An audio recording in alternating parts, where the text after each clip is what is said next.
Today we are joined by our old friend Feross from Socket Security. I don't know, Feross, is there security stuff even to do these days? I mean, it's all pretty locked down, isn't it? Yeah, not much is going on. It's been really quiet out on NPM. A lot of just nice people publishing nice packages. Nothing to report really. I try to keep up with like hacks and cracks and like what's going on broadly in the security space because I find it interesting. I have a background in it. I haven't really been able to even track, exactly all that's happening and to contextualize it. I went out to your guys' blog and there's like, first of all, y'all publish so many blog posts and findings and stuff. It's like really impressive how much you crank out in terms of content and good content as well. But man, I couldn't even find like, where's the canonical source of truth about what all has happened? And so that's why I was like, I don't know where it is. And so we just brought you here instead to tell us all the things. So welcome back. Yeah, of course. Thanks for having me. It sounds like that's an idea that we should just do the canonical what has happened in the last 2 months post. That's a good suggestion. But yeah, maybe this podcast can be the first version of it, and we can turn it into a blog afterwards. Give us a broad sweeping view of that. It sounds like lots of different attacks from different people, maybe against different people, and they just continuously. Are they DDoSes, or I heard there was a worm? There's like lots of different things going on. Like, what's the big picture view of what's happening with NPM? Yeah, I think over the past 2 months, we've seen some of the most serious supply chain attacks in NPM history. There've been all kinds of different ways that the attackers have gotten in and taken over packages. We've seen phishing, we've seen maintainer account takeovers, and then obviously the result of this has been that malware has been published to packages that get billions of weekly downloads. So there's been some pretty big packages compromised.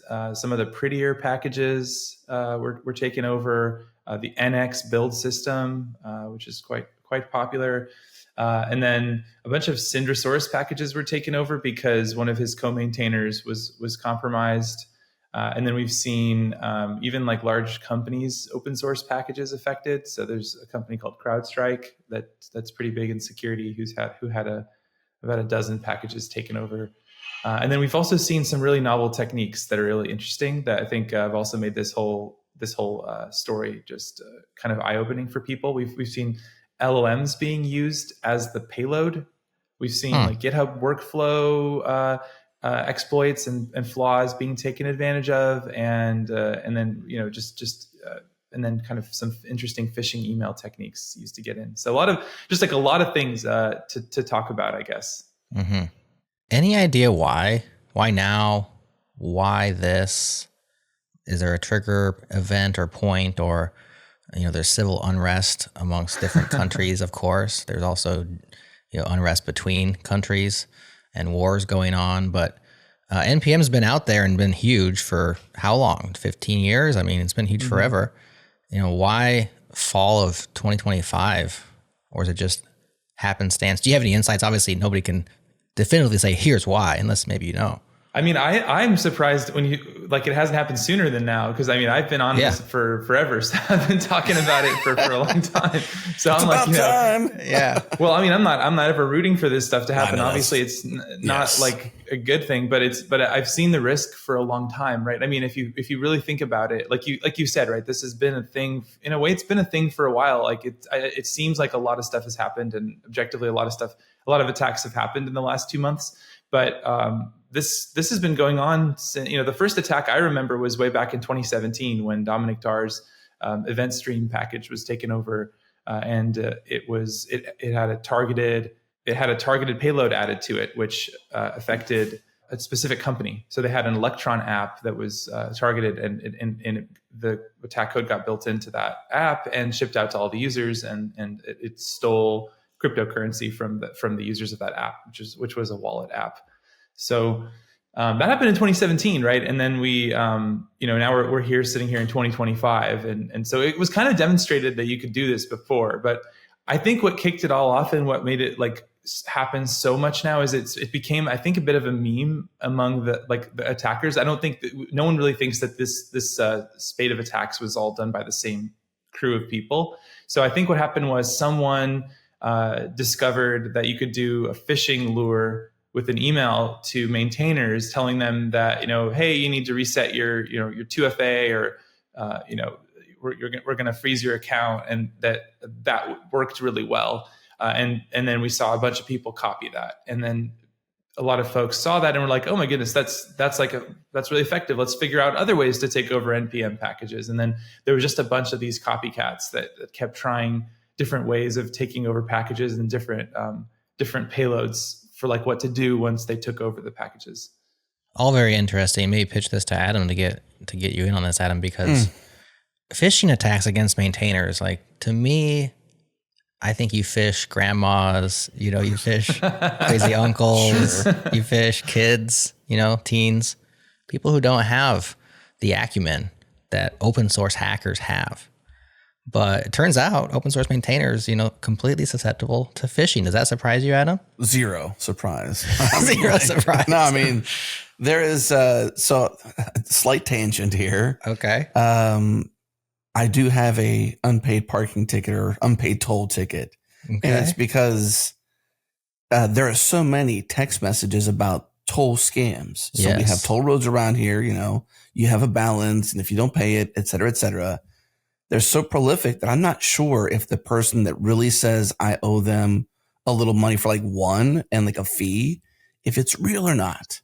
And so I went to the official folks and they're like, "We're not even sure." I'm just kidding. That wouldn't surprise me. It's just so bad out there, basically. Like it's not easy to be a normal human, even if you're intelligent in this world. I feel like it comes from every angle. The government services are actually the worst, because a lot of times the official websites look like phishing scams. Yes. Right. Yes. I'm like, this relationship between you and them is so bad. Your business level is questionable. I'm not sure if you're real. Yeah. Well, we have one where, we go to Kansas often for basketball tournaments, and there's the Kansas Turnpike, and you don't pay it, by pulling over and dropping change into a thing anymore. You pay it by them scanning your license plate code, and you either do it online on your phone while you're driving, or you wait till you get home and you go to their website, or you can have like the key pass or whatever you can do. Yeah. But we just drove through thinking well, they'll bill us, they're entirely incentivized to collect as much money as they can. And so they'll bill us. And after that, for the following weeks, both myself and my wife got so many scam text messages about paying that fee. And I'm not sure how. It wasn't the actual bill, because I know what the official one looked like. I saw the official one. They sent it to me. I went and paid it. So it was bought and paid for, but Rachel didn't know that. And so she keeps saying like, "Hey, we have to pay that toll road." And it's like, "No, I paid that already." And they just keep coming. And she says, "How do they even know that we were there?" I was like, "Well, we're going to get into conspiracy land over here. I think there's certain ways they can find out, but I bet kind of crazy." I bet the government site just has like no rate limit on it, and someone's putting in like every license plate, or there's some like list endpoint where they're hitting it and just getting the list of all the people that have give them ideas. Feross, you're giving them ideas. They're already doing it, man. They're already doing it. I'm just kidding. I don't know. Yeah. I bet it's some basic web security problem that's like leaking the information out. If I had to guess. Occam's razor style tells me that that's true, versus like your ideas of like, well, they have their own scanners out there on the side of the road. It's like, I don't think they're working that hard. This is for easy money. Yeah. That's the whole point. Yeah, I don't either. Especially if they're getting your phone number to text you, that's probably coming from some insecure endpoint that they're just scraping all this information from the government. Yeah, that makes sense. Come on, state of Kansas, do better. Yeah, I know, right? I think if I'm understanding you correctly, you're saying this recent series of attacks was kind of like one-upping each other, essentially. Like one group found an exploit. Is there an exploit forum? Maybe it's 4chan. I have no idea where these places exist, but like, where are these people, nefarious people, kind of hanging out at to share, hey, new exploit on NPM. Let's just go and do whatever. Like, how level of meme and one-upping was this? Was it not concerted? Was it not really meant to do major harm, or was it just for lulz? I think that there was an intent to do harm from pretty much everybody who was part of these attacks. They all tried to get money or to steal information. There wasn't like, this isn't like the old days of like security hacks where it was more of like pranks and you did it for for the pride, to sort of put your name on something that you hacked. Like this is a very different kind. Like this has been the case for a long time. Like hackers today aren't doing it for credit, credit or cred among their friends or their peers. They're doing it for gain. But what's interesting is that we can talk about this now or later, but the gain that they got from what I can tell from these is actually somewhat disappointing. Like one of the packages attempted to steal crypto by intercepting the fetch API and the XHR APIs in the front end. So it would get built into your front end, and it would intercept those calls, and it would rewrite addresses. Like if you were sending Bitcoin or Ethereum to somebody, it would rewrite the address so that it would go to the attacker instead of to your intended recipient. And by the way, they did it in a kind of clever way where they didn't just replace it with the attacker's address. The attacker actually had a handful of different addresses, and it would pick the one that looked closest to the one you're sending to. So it would try to blend in. They used something called Levenstein distance, which is just an algorithm for figuring out the distance between two strings. And they picked the string that had the closest distance so that it would hopefully blend in. And so, yeah, all of these attacks are trying to go for money. They're trying to go for data theft, password theft. They're trying to do nefarious things. But if you look at the addresses that they were sending their crypto to, one of the nice things about crypto is it's all open. So we can see exactly how much money they stole and exactly how effective their attacks were. And when I last checked, they only had stolen about $500 worth of mostly Ethereum. So, I mean, they took over in that attack. They took over a bunch of popular sort of like Syndra source packages. They had 2 to 3 billion downloads per week that they had for the packages they took over. Obviously, it was only live for a few hours, but still, I mean that and like if you told me like I was going to be able to put something into and I don't want to give people ideas, but I just feel almost somewhat, there's like a part of me that's like, you could have done better. You know what I mean? Yeah. You could have done more with that. Like, I've been on this mountaintop screaming this for years. Yeah. All right. So hypothetically, Feross, if one was to challenge you and say, okay, you have access to Syndra Sorjo's repos that you can put your code into, and those will be distributed via NPM to people all around the world. How would you maximize your gain? Like, what are the things you would try?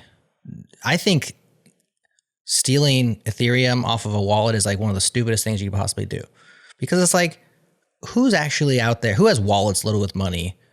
It's like a minuscule number of humans, right? Like, yes, crypto is finding its place in stable coins and stuff like this, but like no one's out there just buying web services with ETH wallets, are they? I mean, there's like one in a million people doing that. So you're going to get $500. But if you're smarter, like if you were like a mad scientist like Feross, and you're like, I got access to this, don't try this at home, kids. This is not advice. But what would you do? How would you maximize that gain if it were you?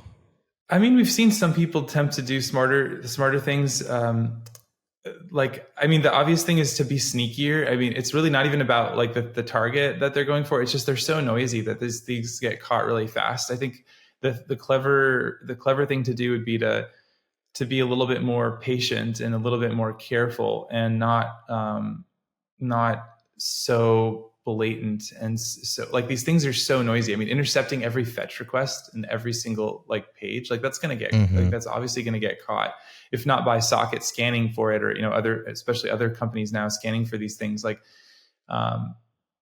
then someone's going to find it when they debug their web page. I mean, and to some extent, like none of this stuff can actually ever be truly sneaky. Like it'll kind of ultimately, eventually always be caught, because NPM is a public registry and everything does go there, and it will get caught. I mean, like everything should get caught eventually, right? But yeah, I would do it in I would put the attacks in a dependency of a dependency. I would put it like way down the chain. I wouldn't put it into the top level package. I would heavily obfuscate it. I would split it across like many different packages, and I think the problem also is that they didn't try to get like any kind of persistence. So they should try to get people's like SSH passwords. They should try to get their cookie stores in Chrome and be able to get access to services. Because like people, when they run one of these packages, now they can just make sure it's not in their supply chain, which they can obviously like check for and just, oh yeah, I'm not using the compromised version, I'm fine.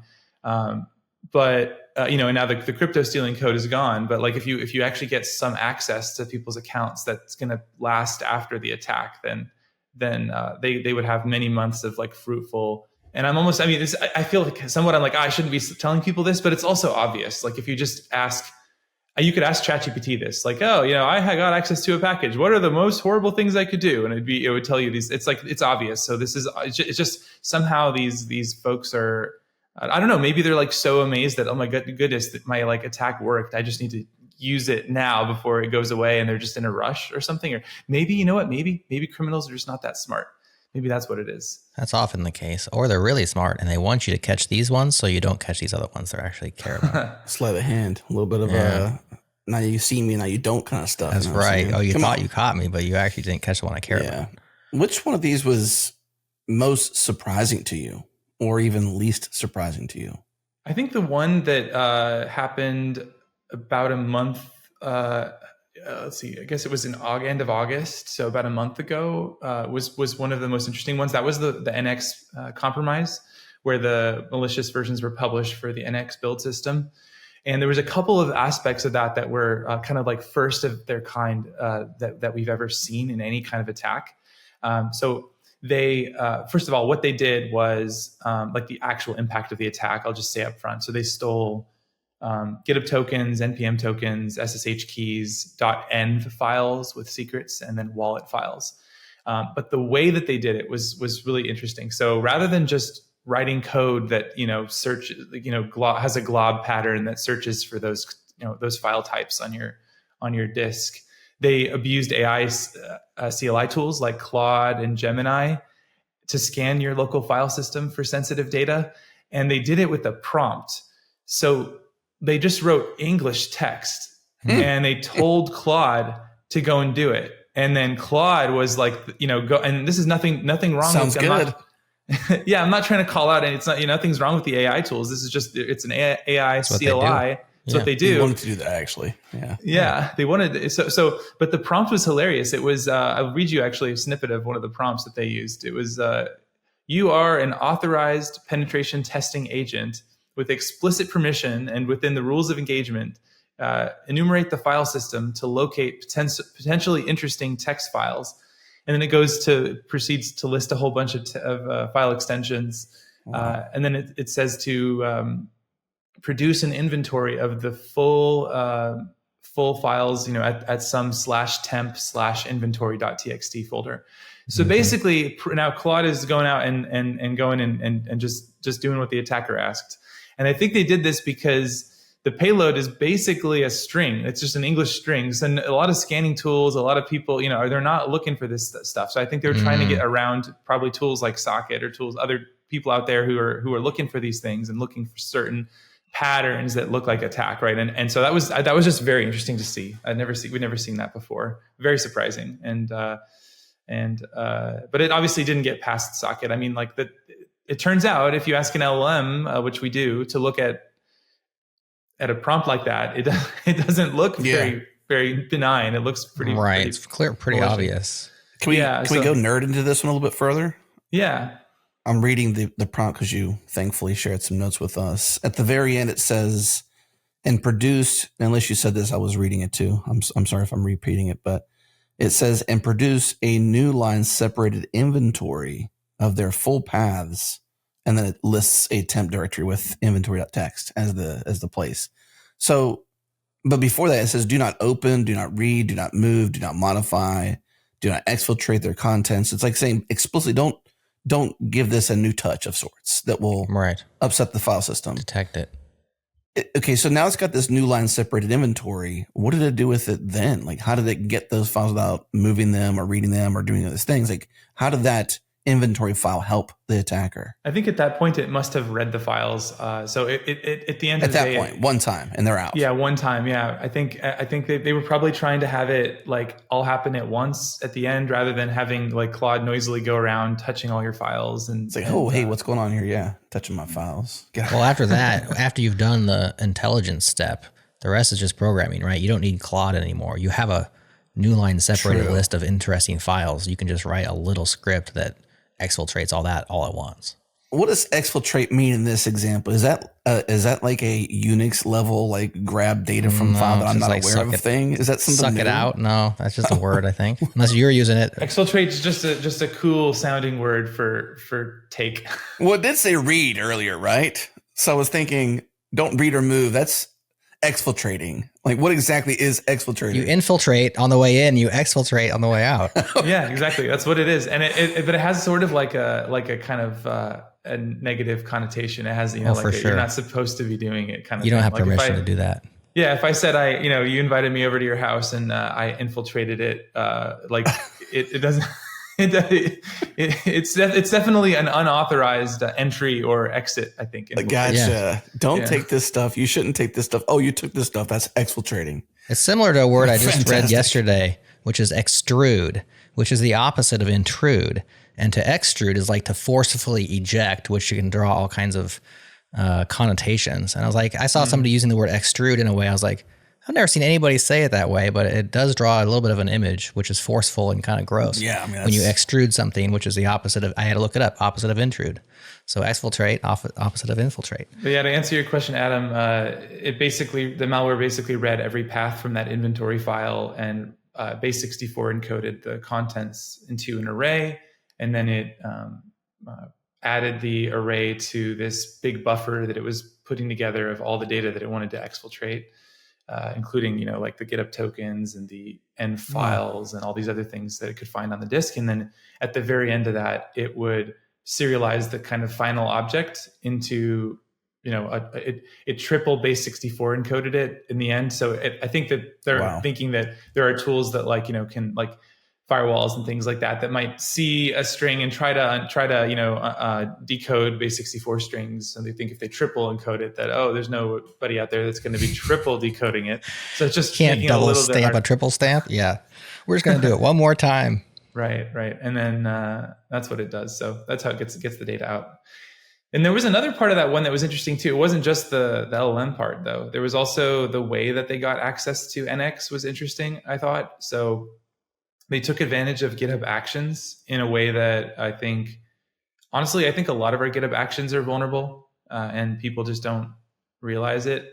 So we saw them use a flaw that's been around in GitHub Actions for like a really long time, which is there's a host of things that actually had to all go right for them to be able to pull this off. But the key one was that they used the wrong trigger in GitHub Actions. Do you want me to walk through how they did that, or would that be that's interesting? Yes. Go for it. Yeah.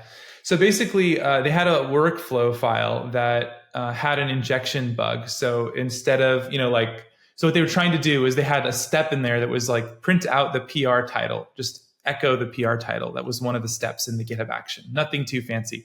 And so they pulled out the PR title. But the way they put it into the command, they put it directly into the echo command. So it was like echo and then some text, and then they put the variable inside echo. And it's just like SQL injection. You can't just put random strings into shell commands unless you want to create an injection, meaning an attacker could put something in there that closes off the quote for the echo command and then puts a different command in there, right? So it turns out that basically anyone opening up a PR against the NX repo could put whatever they wanted in the title of their PR, and they could put shell commands in there, and it would run inside the runner of the NX project, right? Gotcha. And the NX project is a public project, so it's not like that crazy to think, what's the big deal, right? We're just running the tests against these PRs that we're getting, which happens every day. So what's the big deal? Well, it turns out that the way that you set up this trigger for like when you want actions to run.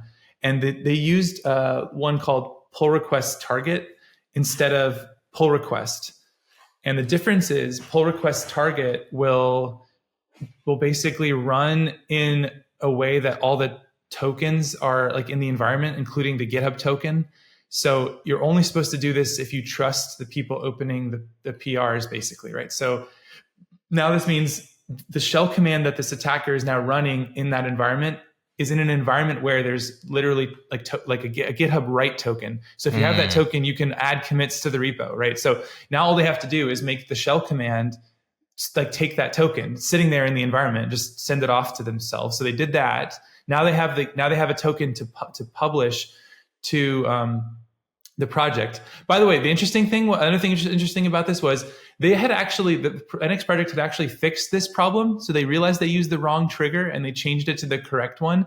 But the attacker actually opened the PR against an old branch from like 2 years ago.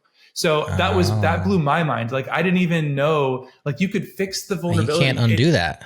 It's like in the Git history, and people can just trigger it by opening PRs against old branches. Like that blew my mind. I was like, I mean, it's obvious that that's how it works because you can open PRs against anything, but I never put the two together. Like I could have a vulnerable GitHub action that I fixed, and then years later, someone can still open a PR and trigger that old janky, buggy, vulnerable action.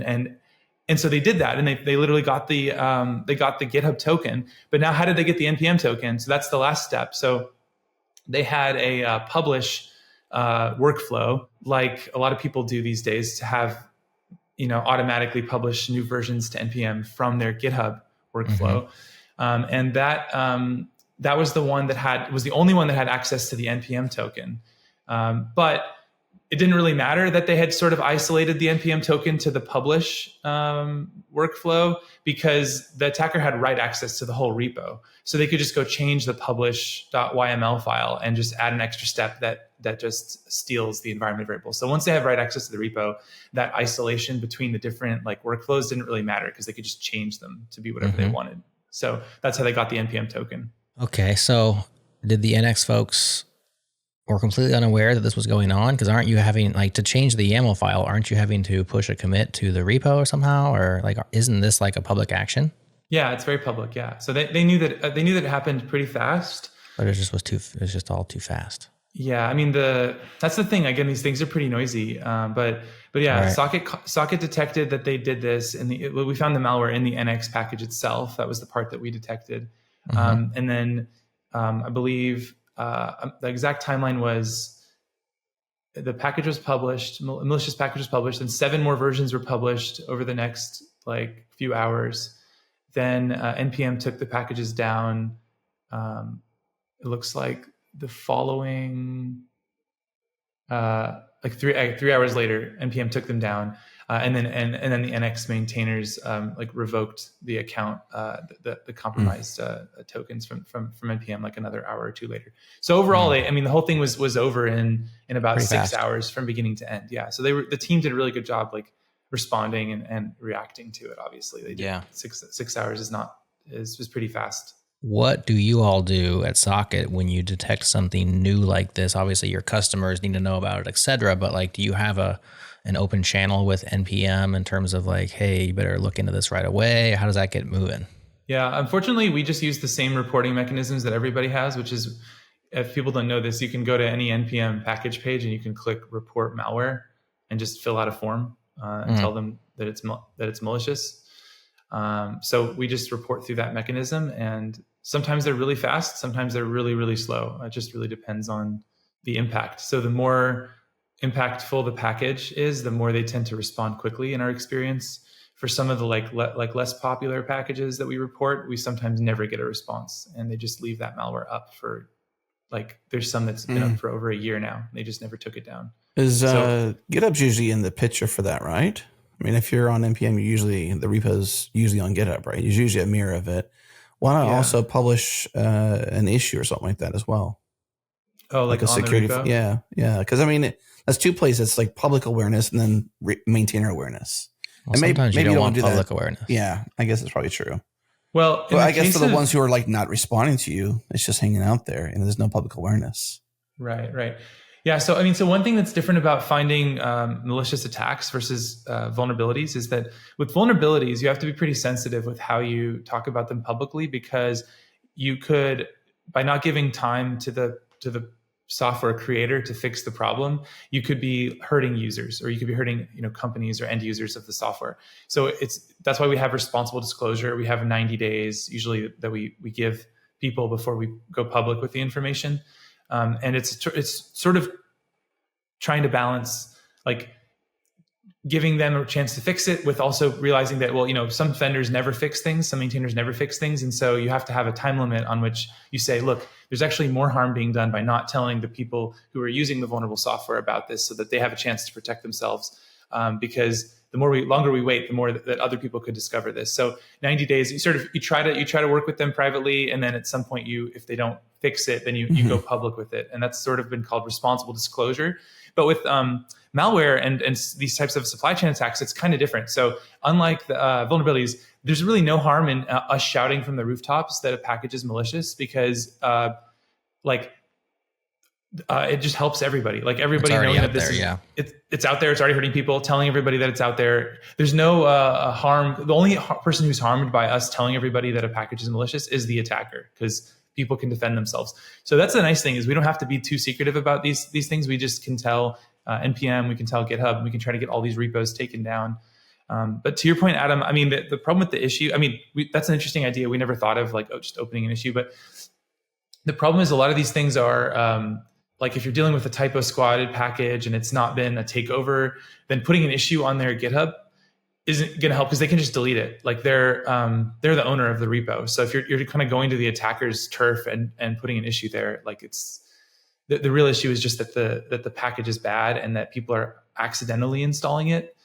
So but for things like a big popular project, we would absolutely open an issue and or contact the team directly and say, hey, like, we found your code is compromised. You need to take it down and take steps. We do that all the time. Mm-hmm. Let's go back to the GitHub Actions stuff, because that seems like a really fertile ground for getting your malware out there. And I'm curious if you guys found the malware in the NX package. You are scanning all packages on NPM, I assume. What about GitHub Actions? Do you have any sort of proactive steps or tools for people's GitHub Actions that they could run a tool against it, or anything? Have a socket page that says your actions are secure or not? It's funny you ask. It's something that I'll give you a little preview of. We're going to be announcing GitHub Actions support later in October. So, oh wow, what that means is we're going to treat GitHub Actions like any other ecosystem. So we're going to treat it just like NPM, where there's a bunch of packages out there that you're trusting, and we got to scan them. And believe it or not, there is a supply chain of these things, right? There is. You can have actions depend on other actions. They have, I think, like reusable actions is what they call them. And they basically, you can have a dependency tree of actions. So it's important to treat them just like any other untrusted third-party code and to scan them. So because this would have pointed out to the NX team early on that the way they wrote their action was insecure. Having said that, they found it and fixed it. And so that's kind of freaky, is like, you can go back into the past and execute old code via a branch pull request. I assume only GitHub can fix that. I mean, you have to be able to disable old branches or something, or how would you actually mitigate that particular thing? Because that sounds gnarly. I agree. I think that the design of GitHub Actions just has a lot of footguns in it. I think it's really unintuitive to the user in a lot of ways. I mean, I know, to be clear, they do document this pretty clearly. Like, there's a reason why the NX team probably fixed this, which is that GitHub did document this, and they did try to raise awareness of this at some point. But who knew? I don't think at least I didn't. It was not widely known. I think it's fair to say that you could go back and run old actions, and that therefore security fixes in those old actions, are impossible. Are possible. Yeah. Yeah. I mean, they're just impossible, because those exist in perpetuity, unless there's some sort of switch or toggle that says, don't run, actions on old branch. I don't know how you'd say it, but something has to be said, because, copycat's copycat for multiple reasons. One of them is because it's effective, and that was effective. And now it wasn't known to you, it wasn't known to me. It probably wasn't known to a whole bunch of malware authors, and now it is. So something has to be done about that. But I'm sure it's hard to fix. Yeah, I'm curious if there's going to be a fix there, because we saw that GitHub did respond to all these attacks and they have a bunch of changes for improving NPM security, but I don't think GitHub Actions was part of any of those announcements. So what do they do in the case of like old secrets? Like I accidentally pushed a thing 6 months ago that had a secret in it. I've since removed it from my repo, and there's a way to go back and rewrite that history or something, isn't there? Where you can say, because that's in your Git history also in perpetuity, unless you can go expunge it somehow. Maybe it's a similar technique.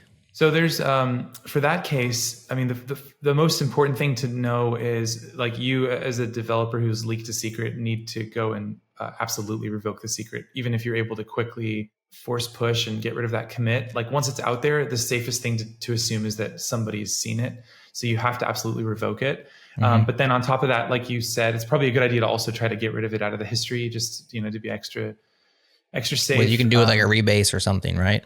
Like there's Git tools that allow for that.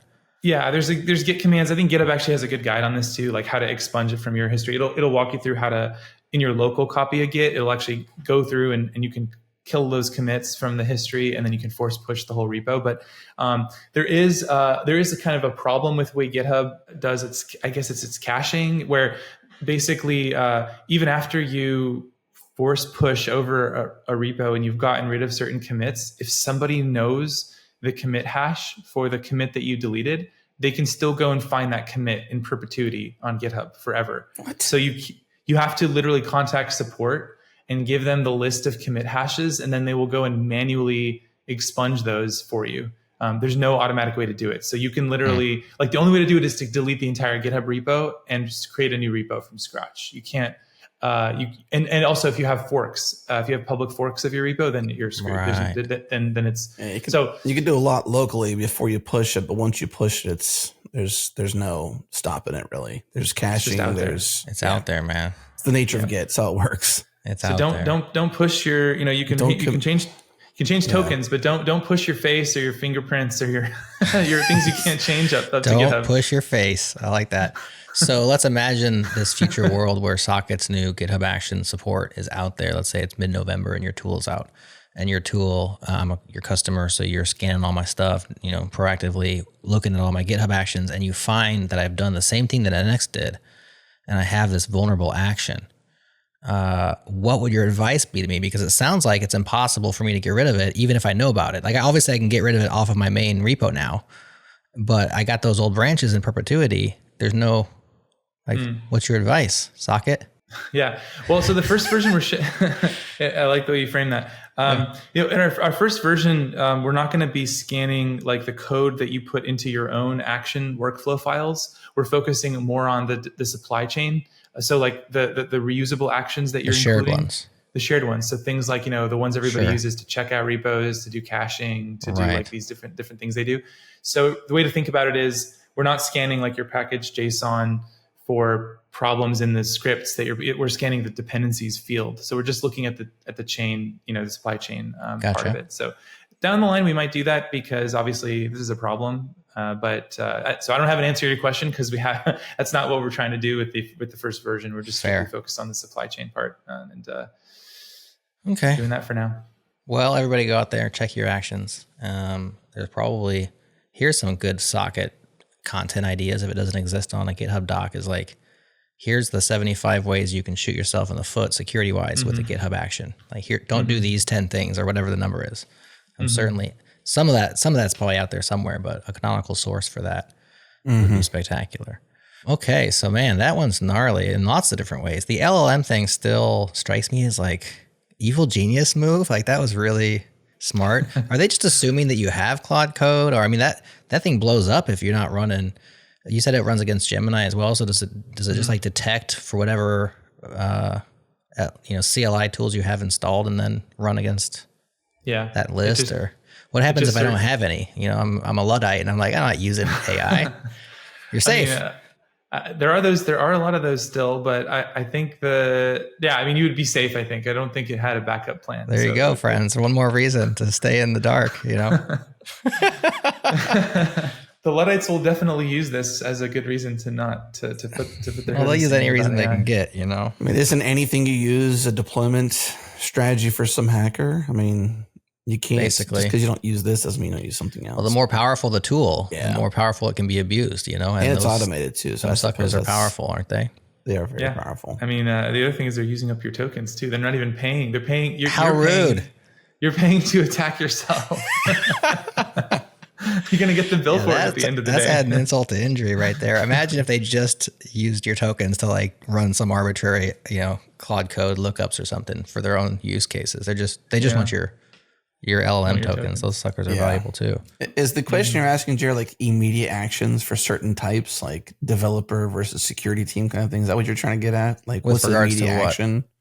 Well, if you're going to be, if we have Feross here and there's advice to be shared, what are some immediate actions for developers? Like what is the with regard to NPM?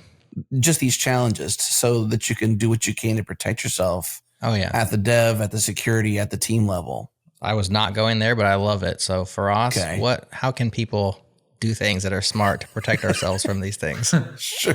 Well, so for the GitHub Actions one, I mean, the most obvious thing to do to start with is make sure you're not using pull request target and you're using the safe version. And then I wish I had an answer prepared for what to do about the historical commits, because I do think that is the actually interesting part, the unanswered part of this attack, I guess.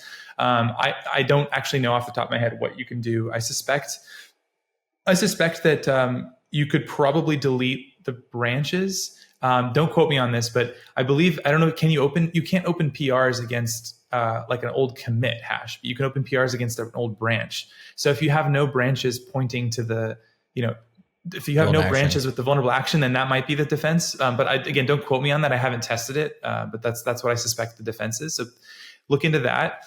But I think the real steps that developers can take are more about the broader NPM supply chain that we've been talking about, and because that publisher piece, that's interesting. But I mean, most developers are more worried about the NPM packages that they're using and the risks that are coming downstream. They're not publishing NX, they're a user of NX. So how do they protect themselves as a user of these tools? And I think I'll go through a bunch of stuff, but I'll start with the obvious stuff first, that everybody should just be doing, because it's just easy and it's common sense stuff. So lock files. Use lock files. If you use NPM these days, or really any modern package manager, they will create a lock file, and don't turn that off. Some people turn that off for some reason, or some people will frequently blow away the lock file. They'll just delete it and reinstall from scratch. And when you do that, you're really just rolling the dice about what's going to come in. So the lock file is nice because it pins down exactly what dependencies are going to be brought in.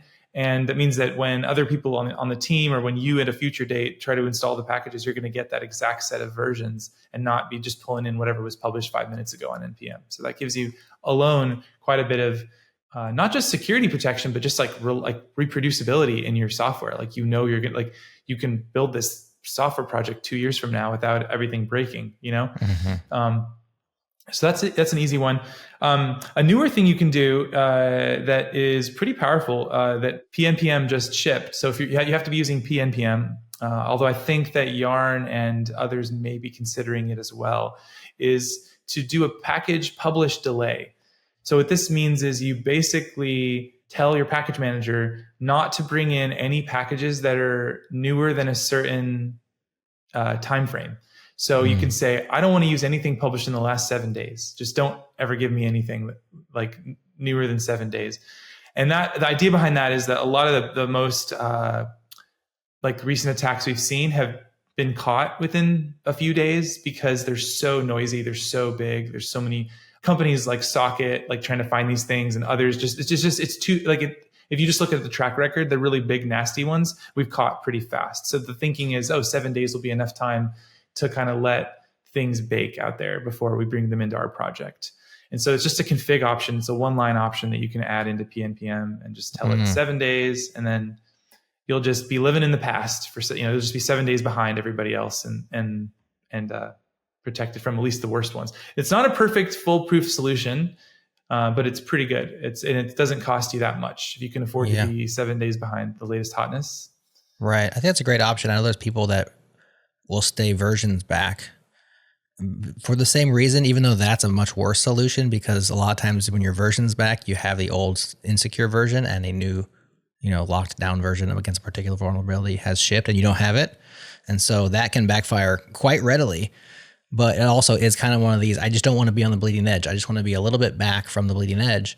And I think a time delay is much better than a version delay to accomplish that same goal. Yeah, it's you can also override it for specific packages. So if there is a really bad vulnerability that you need to fix, you can add in a line. So the command or the config is called minimum release age. And they have a minimum release age exclude option as well that you can put in specific packages to bypass it. So it's a challenge because you have this trade-off. It's a direct trade-off of like the faster you upgrade your packages, the more safe you are from software vulnerabilities. But then the faster you upgrade, the more vulnerable you are to supply chain attacks. So that would tell you should upgrade slower. So there's some middle ground where you want to be like behind a little bit, but not too behind, especially when there's a vulnerability. And that's the art of it, is like figuring out how to. And do you think 7 days is a pretty good sweet spot for that? I personally think 7 days or even 24 hours will get you a lot, actually, mostly because there are people out there like us scanning for these things and trying to find them and taking them down to protect the whole community, even if you're not a customer. And so that will give you some just almost like herd immunity protection just from us doing that work. But I don't want to imply that it's perfect, because like there was a study done there was like an academic study done on how long malware persists on package managers that was done back in like 2021. And they found that on average, malware persists for 200 plus days. Now, that is not looking at that is looking at all malware. So it includes the really unpopular packages that get 30 downloads, not the ones that get 2 billion downloads. So if you look across all of those, right, then you see that a lot of the like less popular ones are sticking around and driving that number up to over 200 days, right? So you still might get a typo. You might typo a package and install some malware that's just been sitting there unfound for a year. That you got unlucky and you hit it, and now it ran on your machine with an install script or something like that. So 7 days won't protect you from everything, but given that it's one line to add and it will do some good, I mean, I think people should just do it. Yeah, I think people should just do it, and it'll help. You mentioned typo squatting. I remember when you first started Socket. For those who are new to the show, Feross and us go way back before Socket even existed. And so we've been along for the ride of your career to a certain extent. And I remember that typo squatting, like defense against typo squatting, was one of like the highlight features of Socket, because like nobody else was doing it. You know how to do it right. We talked about signal versus noise and false positives and like all the treacherous things that you could fall into, which happens so often with security tools. It's just way too many false positives. The little boy who cried wolf, and eventually you turn the thing off. It's not valuable, etc. And that was the conversation then. I'm curious, now that it's been a few years, I noticed in the NPM list, there is a typo squat in these recent attacks. Like, how many typo squats have there been? Because I thought of it as a pretty rare thing, but I'm sure you guys have detected and caught some over the years. Like, could you guesstimate? Has it been like 6? Has it been like 60? Has it been like 6,000? Like, how many typo squat attacks have you guys found? I mean, I can pull the latest numbers right off the top here. Please do. And just tell you. So I'm going to go into our back end here, and I'm going to search typo squats that are, confirmed. What do you think, Adam? What number is he going to pull back? Tens of thousands. Tens of thousands? Holy cow. I'm going to go with like 2,500. All right. So I just put the pagination size on 500, which is the maximum. And I'm getting 500. So what I need to do is I'm going to export this as a CSV real quick. 500 pages or 500 squats? Oh, 500 squats. So I'm actually going to I need to do a dump to actually get the real number, because 500 is just what the UI is giving me. Gotcha. Yeah. Okay, here we go. It's 1,700 typosquats. 1,700. Dang. That's legit. And those are confirmed. So those weren't just like false positives. Those are positive positives. Yeah, those are like human confirmed. So we have a security like research team that looks at all these, and that's over the course of how many years? When did you ship that feature? Maybe 3 years ago, something like that. A couple years ago, yeah. So yeah, these are. So it's safe to say like 500 a year of these things happen are found, and maybe more. Mm-hmm. That's crazy out there. It's a world wide web of danger. You know. All I want is my packages so I can build my software. Okay, can you just give me my packages, please? Right. I just want to make my web app and just live in harmony. You know. Well, we decided as a community that open source, was like the collaboration and the productivity that we get from working in this way was more important than security. Like that's just what we did. We decided collectively, right? We decided that. And I'm not even arguing against it. I'm just saying what it seems like we decided. It's a trade-off we made. We made that trade-off. We said it's better that someone can run npm publish without any vetting and just get their code up and share it with people, and that's going to do more good for the world than the bad guys that are using the same npm publish command to put up bad stuff. And we just decided that that's what we wanted to do. And honestly, that's why. I mean, one huge reason why npm has been so successful. We have to absolutely give credit to like Isaac.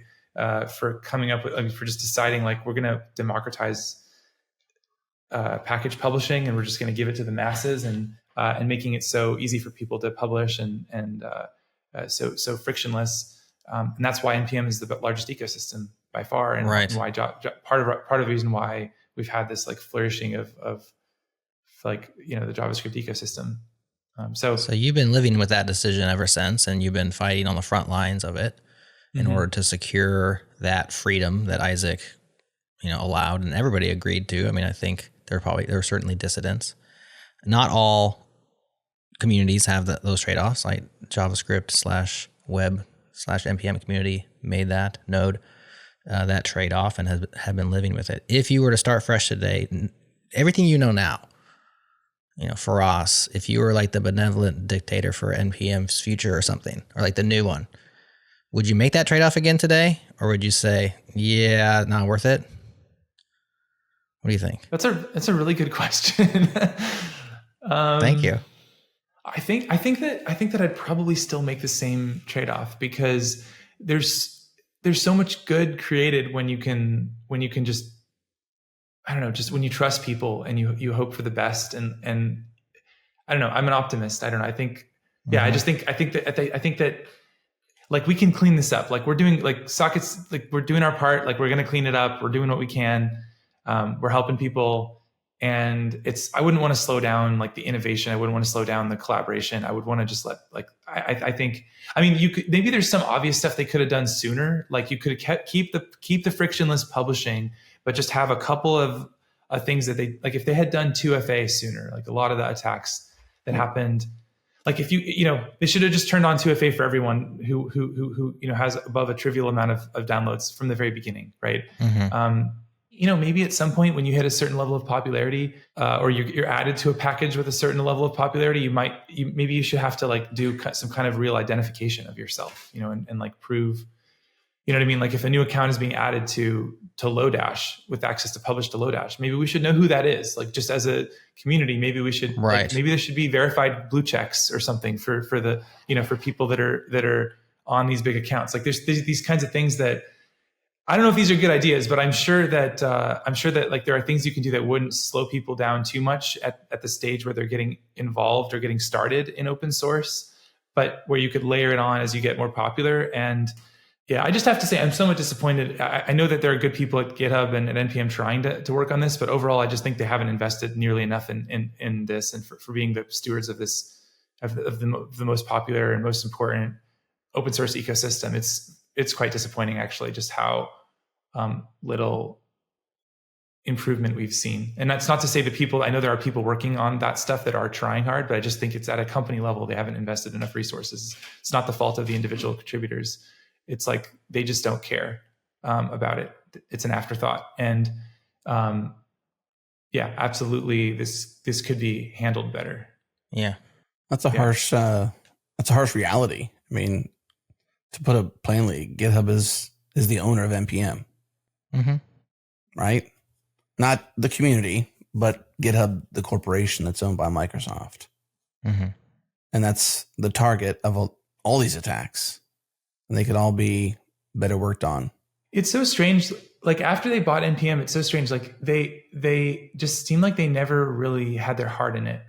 Like even from the moment they bought NPM, they didn't really, like they had this, remember GitHub packages? They had this like separate thing. Like they weren't like all in on NPM. They were like, oh, people should use GitHub packages. And it just seemed like it was never prioritized from the very, very beginning. Yeah. And we're seeing the consequences of that now. You kind of wonder why they bought it. I wonder why they bought it if they weren't going to foster it. Like, why would you, I guess that happens with things. It's probably better. They probably saw it as better than the alternative because NPM needed to be bought. Like they were out of money, and as far as I can tell, it was not like a good sellout. It was a save us sellout. And NPM Inc. shouldered the brunt of cost for the NPM community ecosystem, developers all around the world for many years. And so it makes sense why you eventually just can't keep doing that forever, and they just needed sugar daddy. To that end, GitHub did publish a few things they've done or are doing. This was in about a week ago, in light of all of this.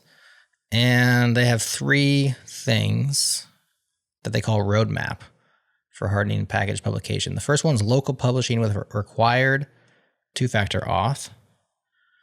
And so this is what you brought up earlier, like this could have been done much sooner. So it's kind of the horse is out of the barn. Is that that idiom? I don't know, something like that.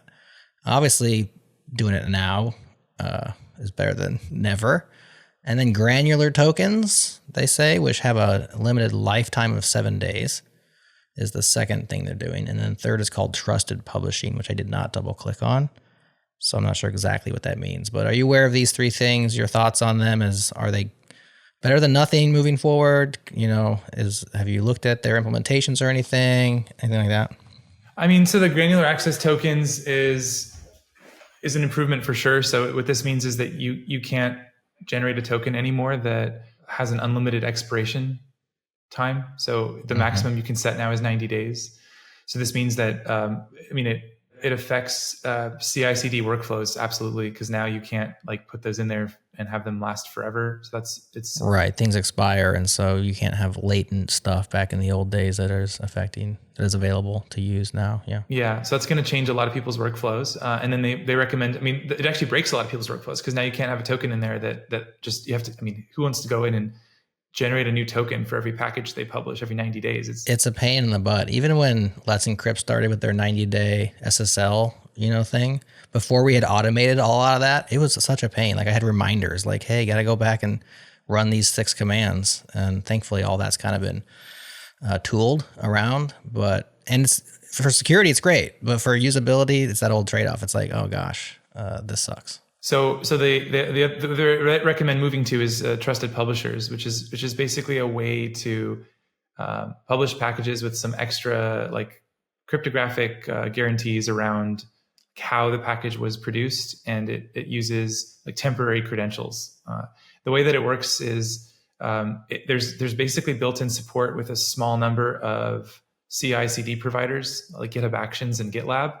So what this means is you can literally, in order to participate in this, you have to build build and publish your packages on GitHub Actions or GitLab CI/CD today. You can't use anything else. I think they're trying to add more support for others, but like part of what this is trying to guarantee is that like that this package was built on a trusted machine, so not like some random developer laptop that might have malware on it or something, but it's built on in a trusted environment. And then that's obviously going to be a small list of like companies that they kind of approve, and then it also makes it eliminates the long-lived tokens by pulling down just a temporary token as part of that process. And like I think it's fine. I think it's an improvement. I don't think this is going to solve all the problems. At the end of the day, like the code that's being built, there's nothing. The signature on this code that is being produced isn't attesting to any actual facts about what the code does. There's no socket scan being run. There's no behavioral analysis being done. So someone could still get access to the GitHub repo and then just put malware in, and then it'll be signed and be trusted, be published through trusted publishing. And you know what I mean? So there's still kind of a more fundamental problem, which is at the end of the day, what we're trying to do as developers here is we're trying to take code written by somebody we don't know, who we don't necessarily trust, and we're trying to run it on our systems and hope that it doesn't do anything bad. And no level of like running it on a safe GitHub Actions server, you know, and signing the code and using a temporary token is going to fix this fundamental problem of code can do whatever it wants to do. And if you take code from a random person on the internet and you try to run it, that may not end well for you. Like that is just fundamentally inherent in what we're trying to do every day when we use open source code, right? So that is not fixed by this, but it is, I'd say it's still a step in the right direction, but it's not really, it doesn't really solve it, despite the name and the intent and all that being positive, if that makes sense. Mm-hmm. Yeah. This is what has always given me belief in what Socket does in the original thesis, which is look at the behaviors, look at the changes. You know, if there's a new maintainer being added, you know, what are the circumstances? Like things that change as a result of either new inputs or new outputs to the code base. That to me seems like the most logical way to do it versus, you know, which trusted server under which circumstances, not the underlying, you know, swap outs or an install script that goes rogue or just all these things that is part of your original thesis. To me, that seems like the right way. Why? And maybe this is speaking to a different level, but like Socket is a company. So I can't imagine, just buy Socket and install it into NPM and boom, you're done. But more like, why isn't there a more concerted effort to do what you've done or what you're doing across different package managers, which it's not only NPM, it's others that are exposed as well. That we're only talking about NPM today because there's been such a lot of, you know, so many activities and events that have happened. Why isn't this at the true front lines of like the way NPM works? What Socket does for the packages on NPM? Why isn't that fundamental to the infrastructure of NPM? That's a great question. I mean, I talked to some folks on the GitHub security team a few years ago when I was like a speaker at GitHub Universe. And they told me that they were using AI to look for malware on NPM and that they had built similar systems to Socket. And at the time when they told me that, I was like, oh, maybe this won't be a problem anymore. Maybe, you know, this is going to get solved at the registry level. And then it just never solved the problem. Never happened. So I don't know whether that never rolled out. I don't know whether it did roll out, but it just wasn't good. Like, I just don't know what happened. But I know that there were people there that seemed very smart that I had faith in that were working on this problem. So I don't know why it never like actually solved the problem. Yeah, I don't know. I just don't know. Yeah, I don't know the answer to that. It's a good question. I think part of the thing that has helped a lot in the last few years, I will say, is like, it's not just Socket. There's actually been a bunch of other companies that have popped up now that are doing similar things to us. I mean, I would call them copycats to some extent, but they're... Of course, well, you've been here a while. You have the right to call them that. Yeah. Didn't I say I'm the CEO of a new startup? It's called Pocket. Yeah. Mine's called Jocket. Sprocket, Rocket. Yeah. Faster than Socket. It's like the better than grep, better than socket.com. So there's it's not just us now. There's actually others out there that find these things too. So I think there actually is a pretty good, like, kind of almost like third party scanning going on of like just a bunch. And the other thing is we're all incentivized to kind of compete with each other and try to be the first to find these things. So I think it's doing a pretty good job of actually cleaning things up. But the one downside is, of course, that the packages are published first and then we find it afterwards. It almost seems like we should have like a vetting period where like packages have to like bake for a while. Imagine if, like, hypothetically every registry said, for the next, when you publish a package, there's like a 3-hour waiting period during which time, like Socket could take a look at the package and using our systems and our security teams and stuff. If something really trips a filter, we would have a time to kind of go in and say, don't let this one go live, And that's kind of like, obviously there's some cost to the developer experience of having to wait 3 hours. But if I was in charge at NPM, I might try something like that. I might say, like, why don't we find a trusted partner that's been doing a good job of this and like work with them on implementing something like that, I think that's a good idea. I think, could you get that down to like 30 minutes or like 3 hours seems like, as a developer publisher, I'm like, that's pretty lame. But 30 minutes, see, back to the immediacy. You don't even want to wait 3 hours to solve security on NPM. You're like, the 3 hours is too long. So I don't want to wait 3 hours if I could wait 30 minutes, like what, how long does it take you guys to scan a thing? I know there's probably lots of them coming out. You can do it faster. It's so true. Because it's all automated. The initial scan's all automated. So it could be minutes for sure. Yeah, it could totally be minutes. And then I think 30 minutes to secure the supply chain is like, we could get on board. I put my name on that petition. 30 days to secure the supply chain. It reminds me of, what was it, like 30 days to stop the spread? Do you remember? I think it was less than that. I think they're telling us it's like 14 days to stop the spread or something. Oh my gosh. Yeah. Get out of here. PTSD. There was no stopping that spread. And there may not be stopping this spread either. Well, I was thinking about a slight behavior change. Would it be impossible to ask developers who are publishing packages to, one, delay that publish scenario so that you can filter it through a socket type thing prior to publishing? Is that unreasonable to ask, or unreasonable as a community? I know that you're a for-profit company, so this is sort of hard to sort of mandate in a way, because you're filling your pockets, let's just say. I don't think that's the case, but it's a weird way to say it. I mean, it could be seen that way if you would be like, yeah, that's the way to do it, right? Yeah, this is the way to do it. Yeah, do what it takes to make socket bigger and better, right? But the point is, like, is there enough societal communal pressure on developers to delay that publish mechanism, unless it's a reason of like security, like we're fixing a fix, kind of thing. So we've got to get it out there. But if it's normal everyday package publishing, what if it was the way it was through a secure system that NPM does not have? And just even in NPM's case, like what if there was a different target, similar to the way you can just swap out one string in GitHub Actions and use a different server to do your builds, for example, like just the same kind of easy swap in the developer's flow that says, okay, you're inheriting a delay and you're inheriting better security by doing this one thing.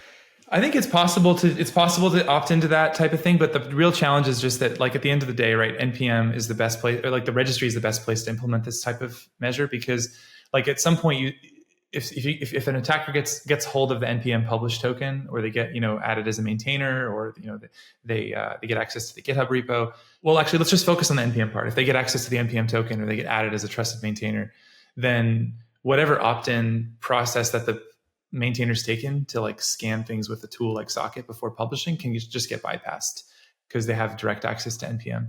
So the right way to do this, if we were, and I'm not even advocating for this, I just think it's an interesting idea. So nobody send me hate mail if you don't like the idea. But I think if NPM itself had like a staging area where packages sit for, let's say, 30 minutes, and then anyone, but it's not like that. They're basically the way I would implement it is it would sit there in sort of like a place where anyone could see it. So everyone would see that it's published, but it's not rolling out yet. Exactly. It's published, but it's not rolling out. You could even explicitly install it if you really wanted to, and you knew the exact version or whatever, but you just can't make it the latest and greatest version that people pull in. And so it sits there and bakes for 30 minutes, and people can look at it, and then security vendors like us could go in and try to assess it, and then would have some channel in to like tell NPM, hey, wait a minute, don't let this one through.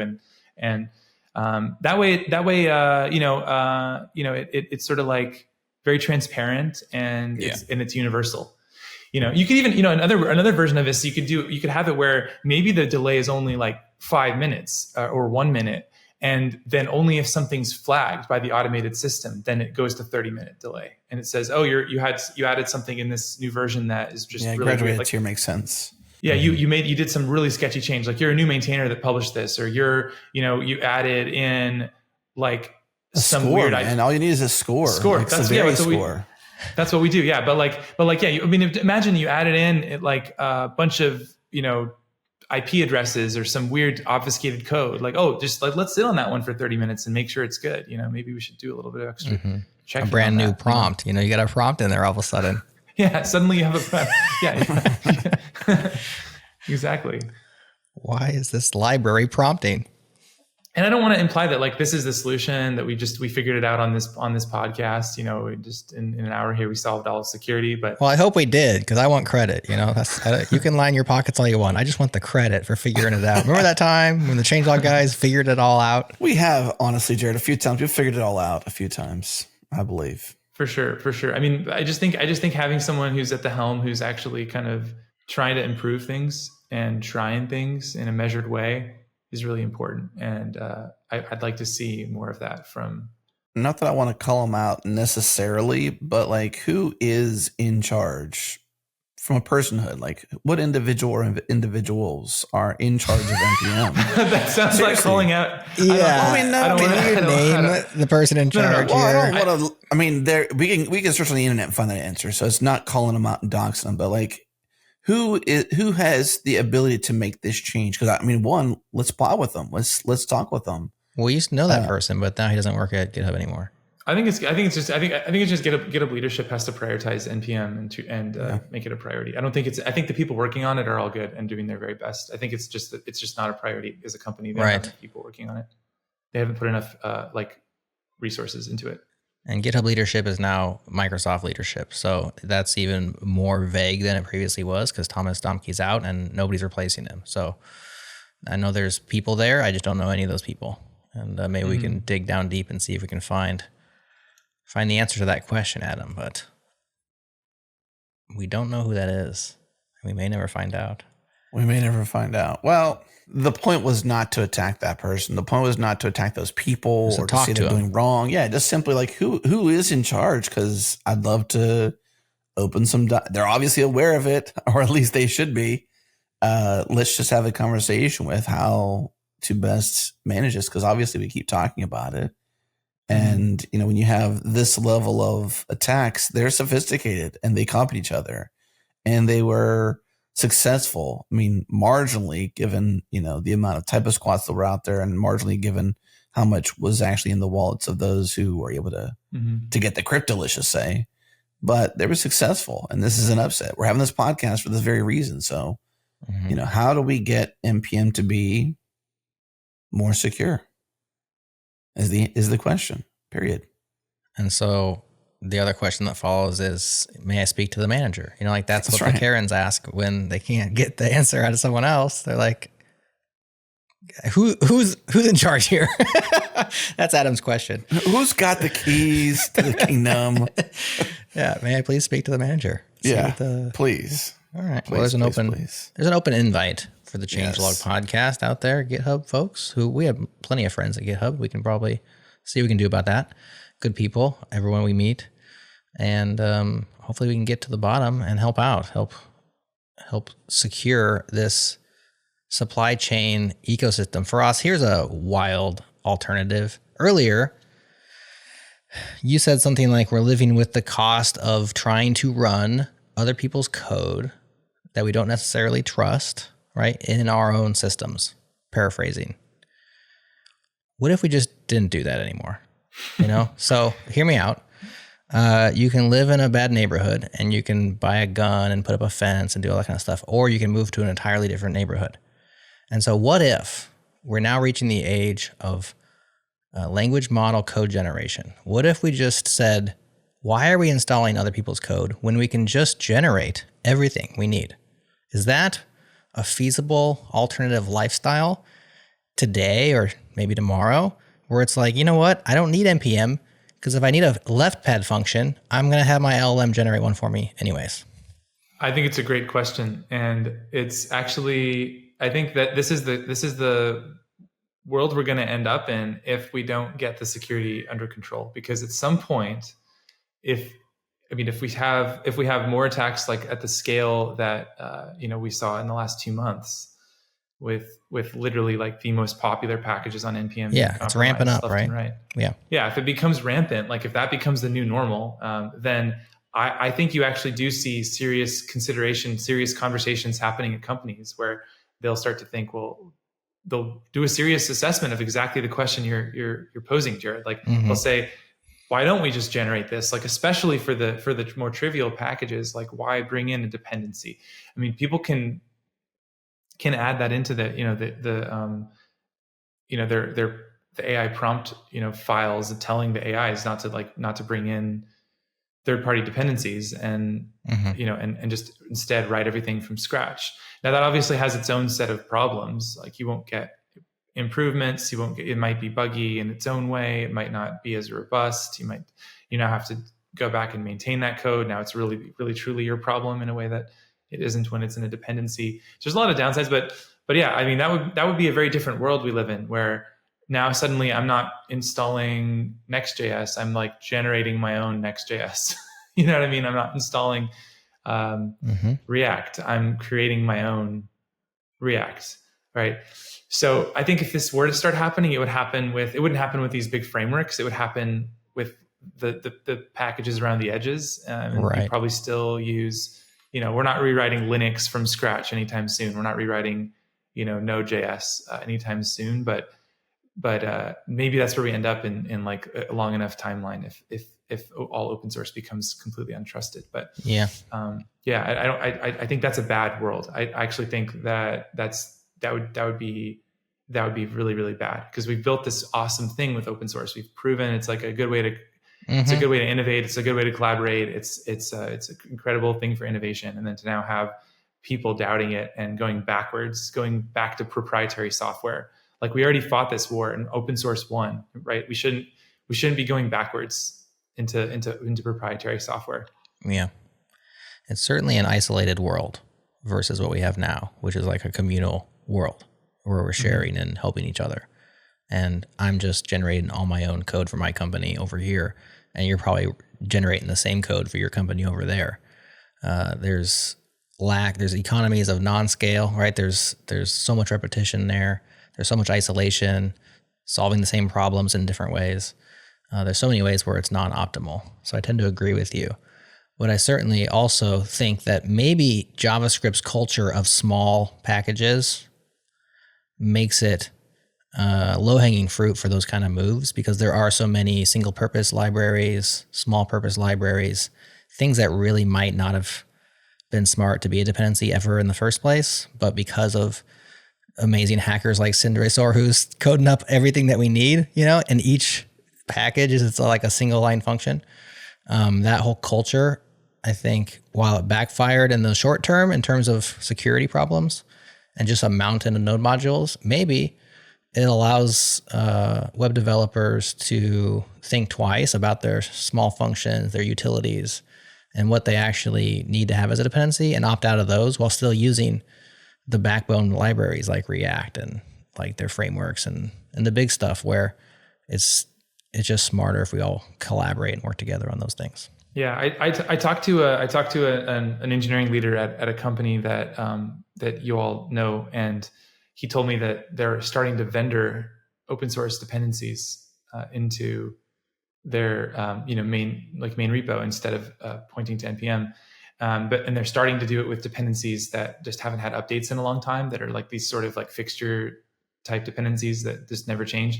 And he actually named a few of mine. He called me out. He said, well, you have run parallel and run series, which are like they haven't been updated in 5 years. They're not really going to change.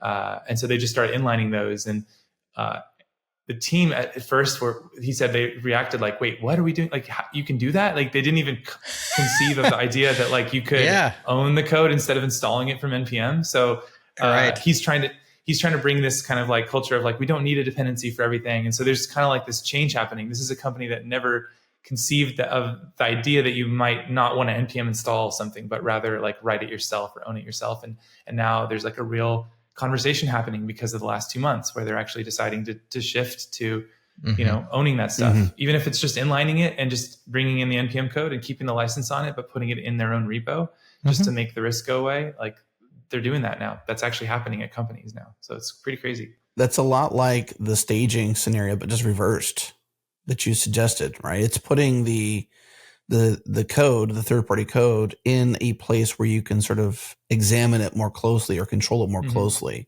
It's the reverse mechanism of that, where you're saying earlier to do it as a pre-publish scenario, where this is more of a post-publish, like, hey, you haven't changed in a while. Why keep pulling the dynamic version of you from the registry? Let me just cache or keep it on cold storage or whatever this unchanged package. And one, you can run some security diagnostics against it. And then two, you just know it hasn't changed. So you have that luxury of just knowing that. So that's interesting. Is there anything that's like, is there any sort of like, I guess, fake registry that does that at scale in terms of like, we can have our own fake registry that consumes or keeps a hold of our blessed packages, and that's our true push-pull place as, let's say, developers, not so much publishers to packages?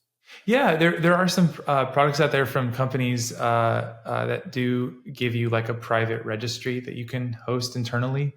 There's also an open source project called Verdaccio that can let you do that as well, and it's basically a mirror of NPM.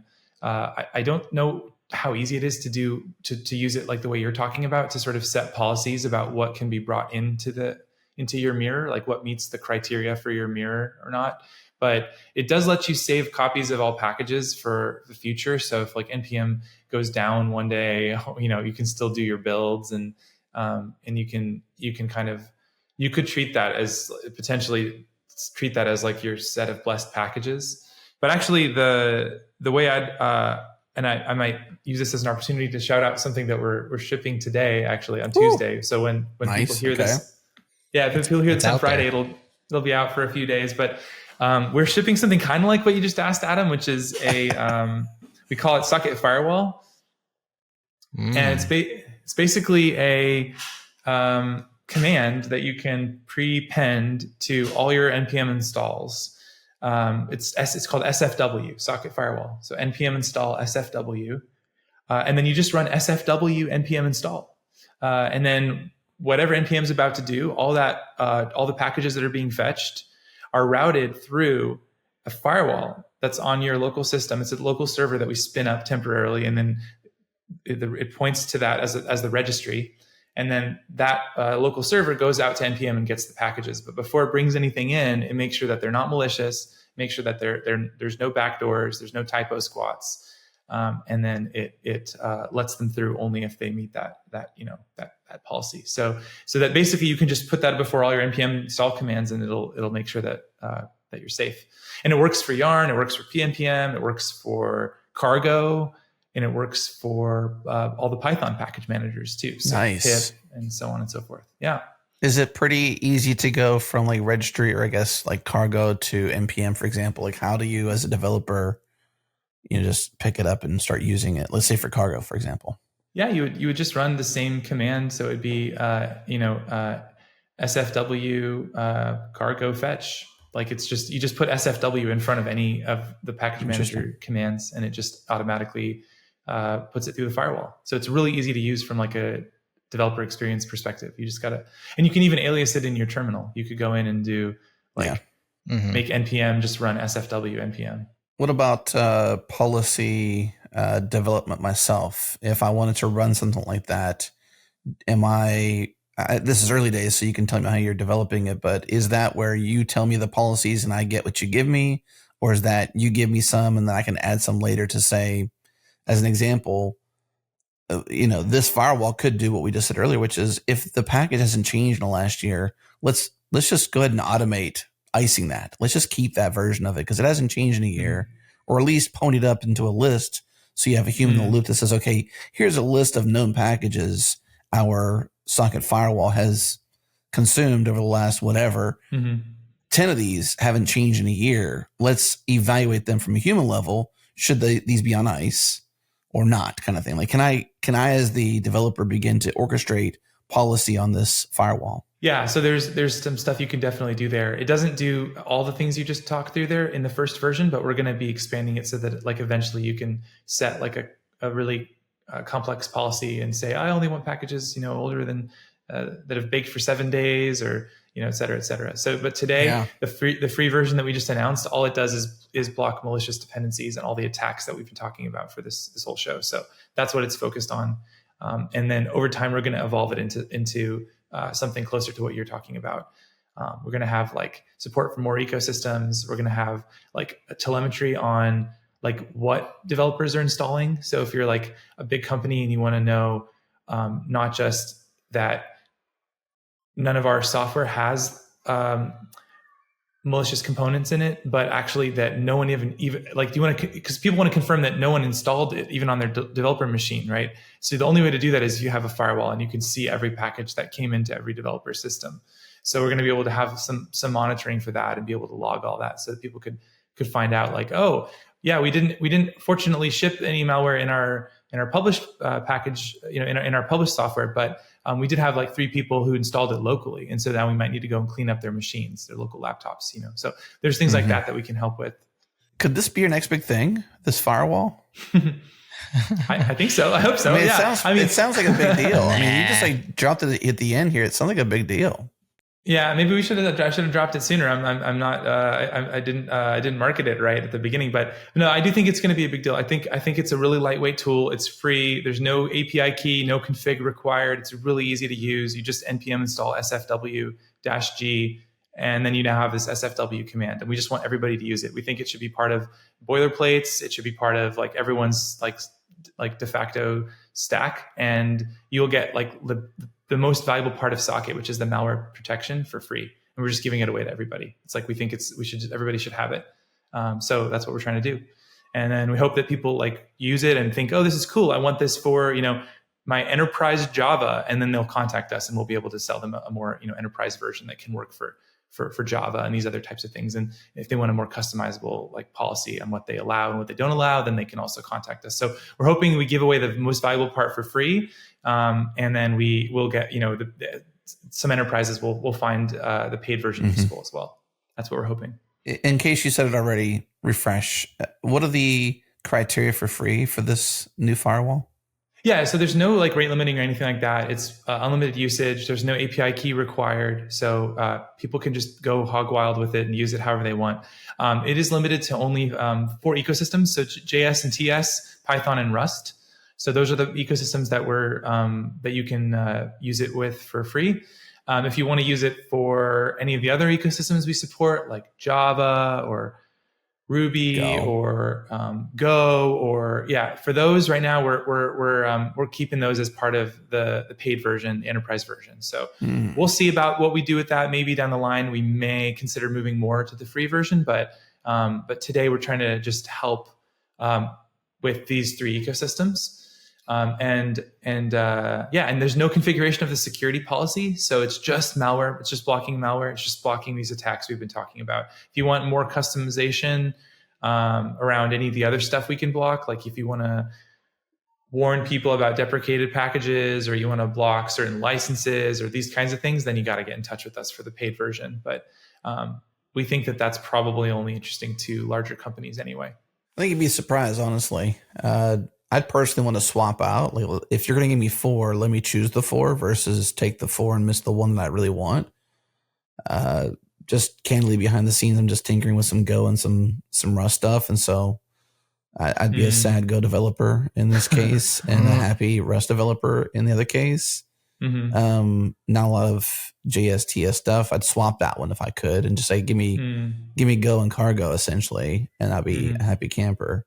Not pressuring you to do that, but that'd be kind of cool. Feedback taken, yeah. I think it's always easy to add more to the free version of things. It's hard to take away. So I think we wanted to start with a set that we felt was like. I'm just glad you're doing a period, man. Yeah. I think it's awesome to do that. I think it does sound pretty interesting. I'm really curious about how it works as a product. A lot of thoughts swirling, let's just say.